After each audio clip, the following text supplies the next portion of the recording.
Samantha Chian, your host with Spirit of Nevada. This episode is brought to you by the Richard Harris Law Firm, helping families and injured victims throughout Nevada for over 40 years. Hope you enjoy the show.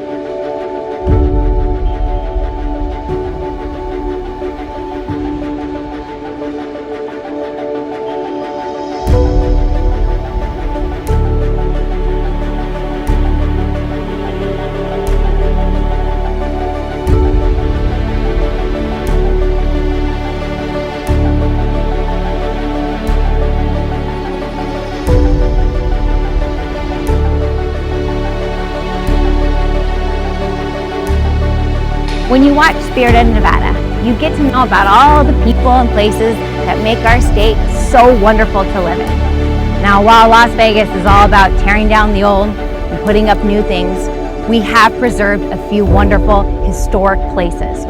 And which is what I get to do, being the host for the show.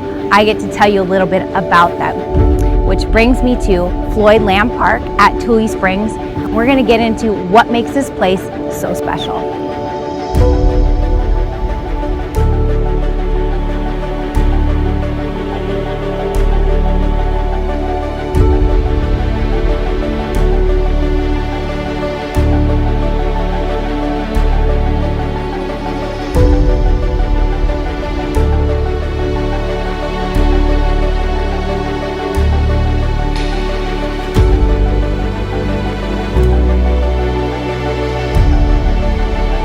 All right, so we're here at Floyd Lamb Park, and this place is gorgeous. There is so much to see. There's animals, there's buildings, and there's a lot of history that goes into this place. But before we get into the buildings and everything that surrounds this place, I know you wanted to go into a little bit about how it came to be. So can you tell me a little bit about that? Absolutely. And so the draw for people to come here to this spot, of course, is the natural springs. You know, people think of the Las Vegas as a desert. It is, but there's also these natural springs that brought in visitors. And so we start thousands of years ago with indigenous populations that would use this as a seasonal migration pattern. We know they were here from the archaeological evidence that we have found. Now, they didn't leave any built structures, so we're not going to find anything that's dating to that period that is anything considered a building. But this is also the time when it got its name of Tule Springs. What does Tule Springs mean? Well, obviously the springs is from the spring, and the tules are a species of cattails that grow along the banks of water. So a plant, basically. Yeah, it's a plant, and the native populations would use it for making the fibers to make baskets and clothing. That's really cool. Yeah, it's amazing. So when you come here, think back much further than what you're seeing that's standing. You're walking in the footsteps of these native populations. And then we have a bit of a lag in history until the late 1800s, until the early 1900s, that it was a designated watering stop for the Bullfrog stagecoach line. Wow.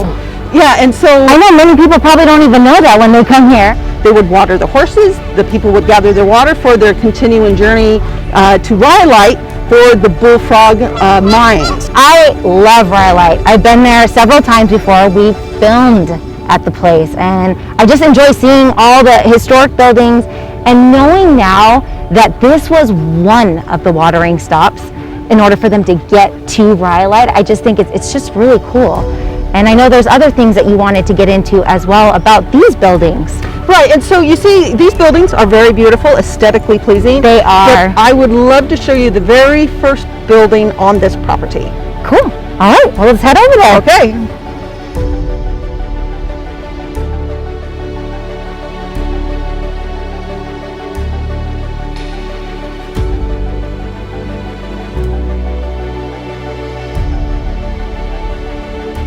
And so this is the building that I wanted to show you. So this is the very first building that is on this property. Wow, and it's still here. And this is made of adobe, or you can look at it as mud brick. It dates back between 1916 and 1918. Wow. And Wait, so who lived here? there was a gentleman by the name of Bert Ney. He and his wife claimed water rights on this property, and they had about 10 acres that they were farming. Now, he wasn't living in this building. They mainly lived in tents, but this was used as a blacksmith shop and a storage area. Right, so after he left, who did he sell the property to? So it was sold to a few different people. The records on that are a little bit sketchy, so you don't have exact details. But we do know for a fact that in 1941, this property was bought by a man named Prosper Jacob Gumand, and he turned it into a divorce ranch. Now, for the viewers that are watching right now, you may not know, what does divorce ranch mean? And so, can you explain a little bit, like, why this was so important for divorces at the time? Absolutely. So starting in the 1930s into the 60s, it was very difficult to get a divorce in the United States. You had to have evidence that showed why you should be allowed to divorce your spouse.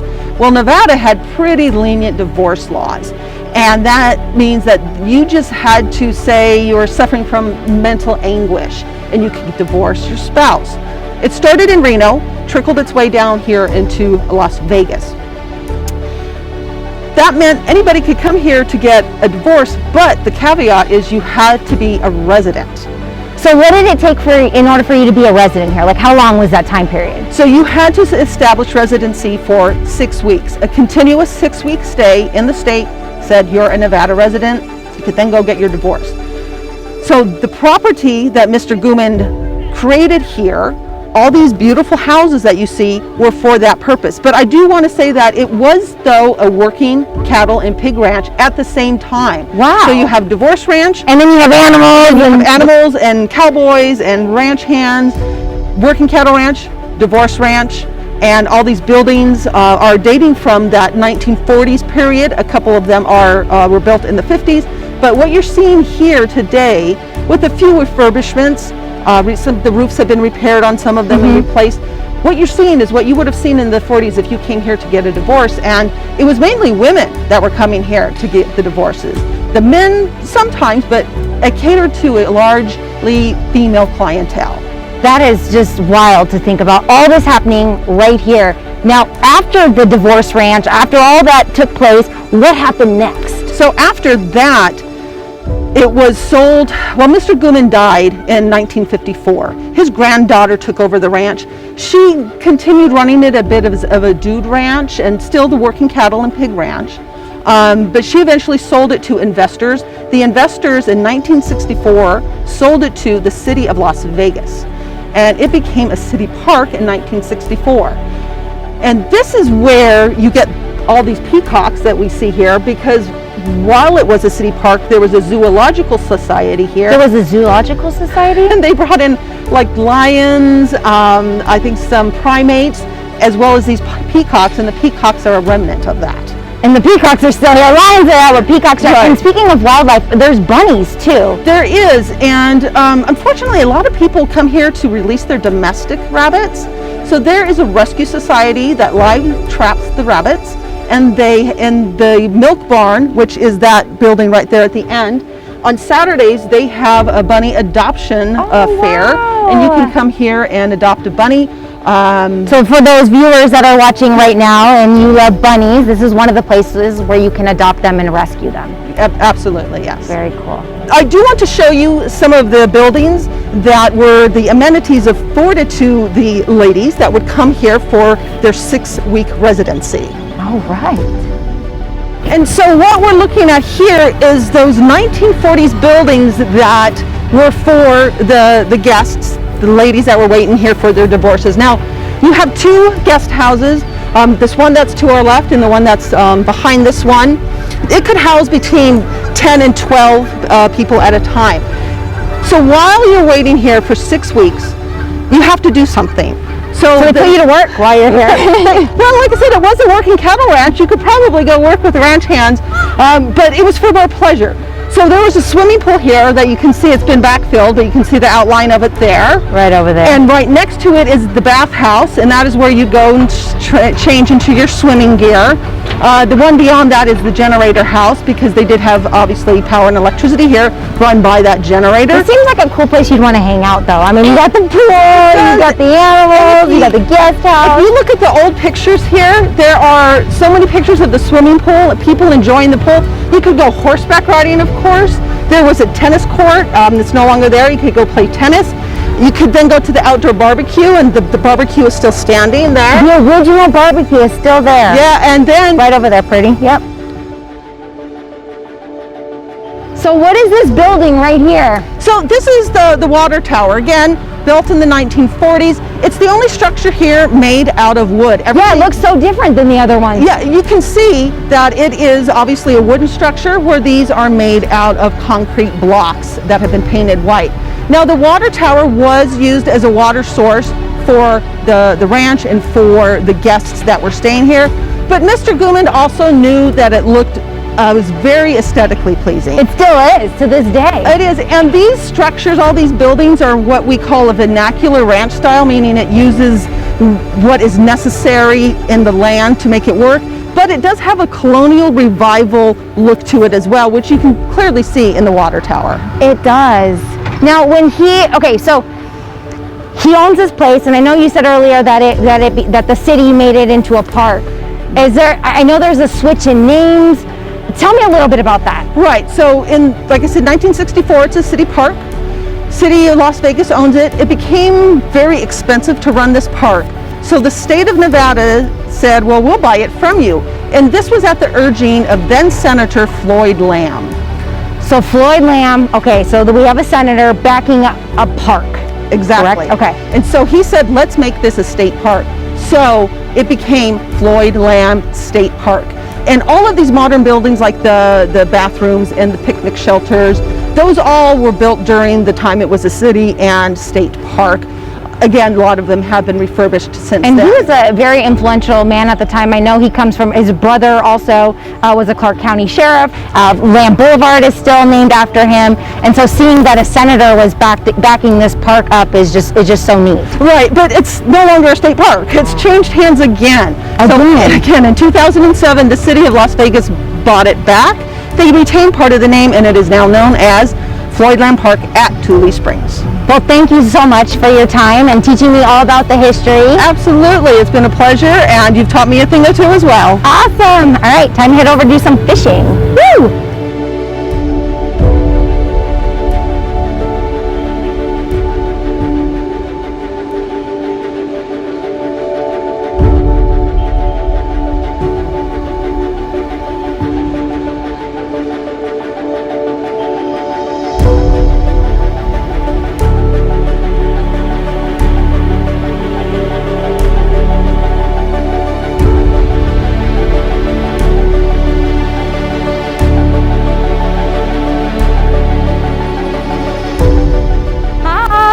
Sam, how are you? I'm doing well. How are you? Very good.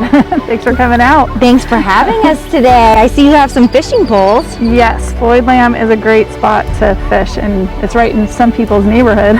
No, it's beautiful, and there's all these little picnic areas.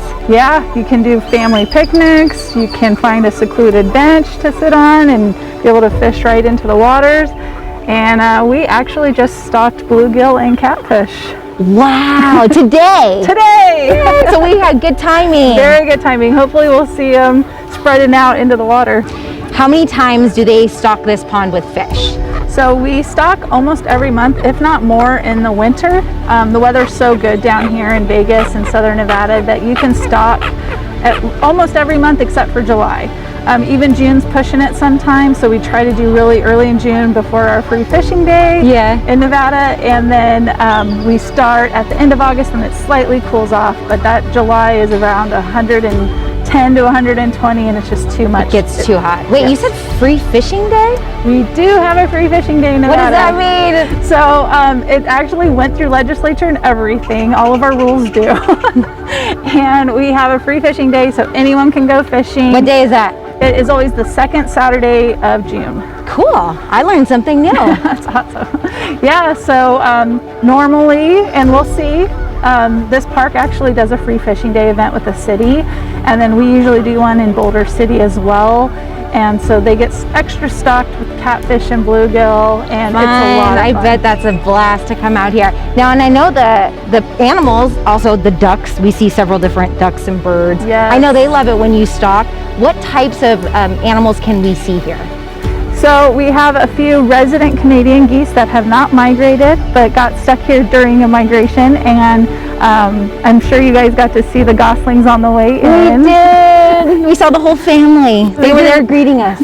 Awesome. So yeah, I think there's a few families because I saw another one by the barn, and then there's little mallard ducklings, and our bluebill is getting some vegetation from underneath. He's our ruddy duck, and they create their offspring here. They have a little nest under one of the shoreline trees. There he is, and him and his mate reproduce here and then take off for the rest of the summer. Oh, so this is a huge migratory place for them. Yes, it is really neat to see all the, and actually one of the new birds I haven't seen in years past, there's a loon, a couple loons. A loon? Did you say a loon? A loon. So that's a rare one to see here. Definitely, but yeah, migrating, passing through, and Must have been your north. lucky day then. All of our lucky day, right? Yes, exactly. I love doing the show because we're able to educate people about the different places of Nevada. And when I came here, I had no idea that there was like all these different types of fish, all these different types of birds. All I knew is that people could fish here, but I really didn't know what they could catch. Right. And so I think for the viewers that do watch our show, they're going to be educated not only on the history of how this place came to be, yes, but also the things that they can do so they can enjoy the history and the outdoors at the same time. Definitely. In such a big area, which is so wonderful. So many, yeah, and especially with as many new residents that we're getting from the West Coast, it's nice seeing them come in and, oh, I can still fish here. Yes, you can fish. Yes, it's still open. This is one of the places that's still open. We so promise. Yeah. Well, thank you again. I appreciate your time.